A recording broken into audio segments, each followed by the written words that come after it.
Another thing that I want to give to you from Jon Wilner here is his prediction about what may happen in conference realignment. And this is about the Big Ten. This is a Big Ten realignment scenario. And again, I don't give this to you if it's just from random internet Twitter account with 10 numbers at the end of the name.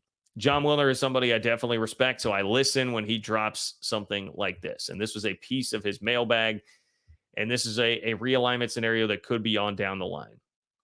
We know what's going on in the ACC, right? Florida State, Clemson, both suing the ACC suing them back. Four different suits in 3 different states. North Carolina kind of hanging out on the sidelines, trying to figure out their own stuff in-house. And the ACC looks poised to implode. It certainly seems headed toward some sort of a settlement at a point with Florida State and Clemson to allow them out of the conference. North Carolina would likely follow. From there, potentially 3 more schools leaving the conference as well. What is going to happen to the ACC? Jon Wilner, out on the West Coast, Pac-12 hotline, he covers everything West Coast football. So he gets asked a question: what happens when the ACC crumbles? Where will Cal and Stanford go? What were they doing this entire time by deciding to jump anyway? And here is what Jon Wilner says. He says, honestly, there are too many scenarios to cover here, but we will offer this morsel.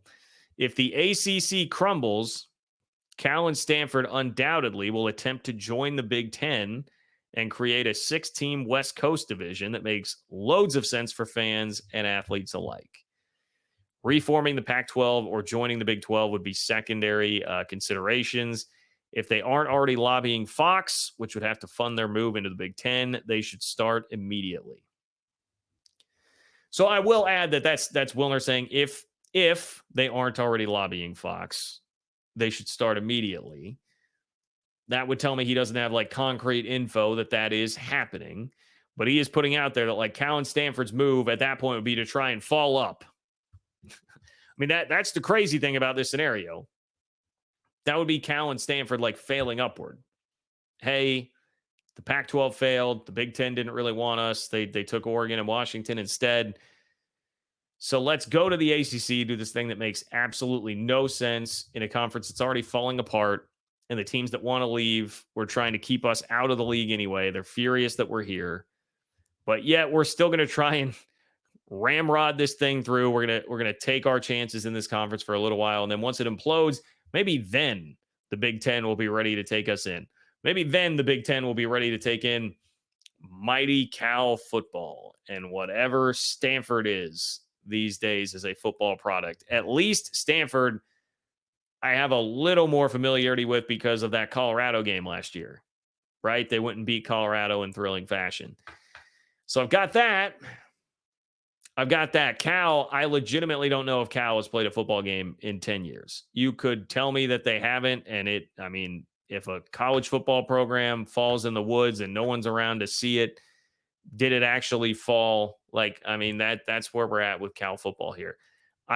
That seems crazy to me, especially as we do start to talk more about, when Greg Pflugar brought up the potential Kansas connection to the SEC because the SEC would be looking for basketball brands, and that Brett Yormark has already sort of introduced this idea to everybody that, hey, maybe there is more value in basketball than we've all let on here. And we're getting close to being pretty saturated with the football brands in these big major conferences.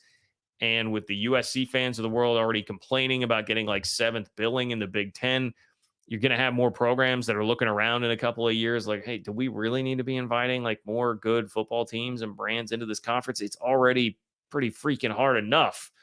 We don't need that. We need some teams that will be a little bit more beatable and, maybe just provide us some basketball value. And we start to max out other pieces of that.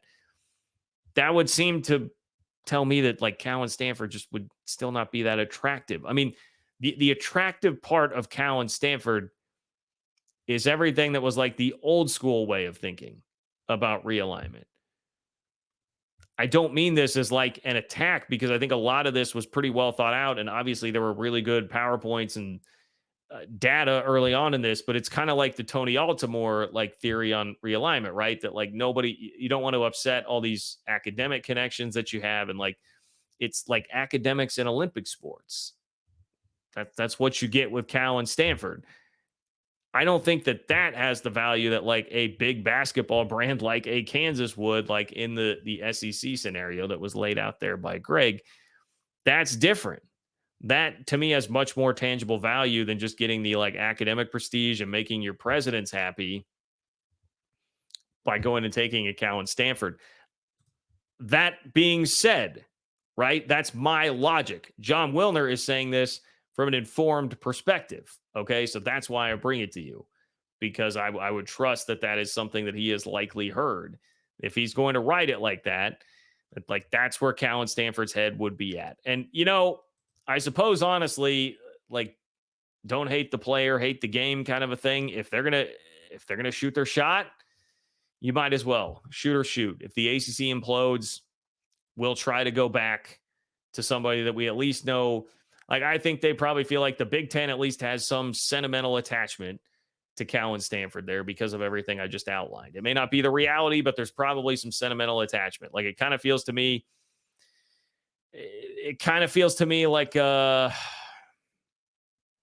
someone you dated back in high school, and it's like, hey, I've still got some love for you. Like, obviously we had something back then, but like, just times have changed, man. Like, I'm 28 now. All right, we're not 16 anymore in high school, so that but Cal is gonna go make a run at it. Stanford is gonna go make a run at it. That to me would feel like what that scenario is. So whether or not that would work, that's not what Jon Wilner is saying. He is saying that Cal and Stanford would definitely try. I'm reading through some of the rest of the answer here. There's a case to be made that Cal and Stanford abandoned the Titanic only to take refuge aboard the Lusitania. Florida State and Clemson leaving at some point, the ACC doomed as a result.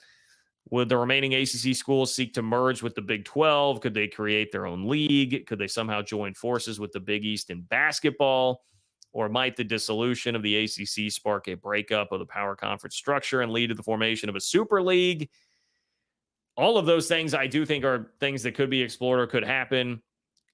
And Wilner basically said, look, there's too much to try and predict here. This is what I can tell you. They would try to join the Big Ten.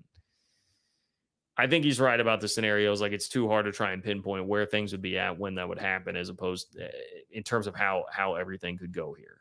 And, he also mentioned like joining the Big 12, reforming the Pac-12 or joining the Big 12 would be secondary considerations. I would not expect for a second that Cal and Stanford would waste a microsecond thinking about the Big 12. And I really don't know why the Big 12 would spend much time thinking about them. I guess, again, pending how far down the road this is, what their athletic successes looked like in the ACC. But based on what seems to be the trajectory right now, I don't know why you would waste much time thinking about it if you're the Big 12. I'm not sure exactly what you're really gaining there. You're not getting football, basketball. This conference is not having Cal and Stanford is not going to boost the reputation of the league enough academically to do like move the needle for you on anything that really truly matters here. We're moving toward a world where Jon Wilner said in like 8 years, it may be the Starbucks Huskies instead of the Washington Huskies running around out there, and eligibility doesn't even matter. You're just taking hired guns and having them play for your football team. So like, why would you care then about Cal and Stanford? Like, what value are they really going to have? Which is a point toward the Big Ten thing again. Like, why would the Big Ten take them if that's the world that we're moving toward, right? Things have changed. Not 16 and in high school anymore. 28, you got a mortgage and a kid. Much different life than the life that you were living at 16 there.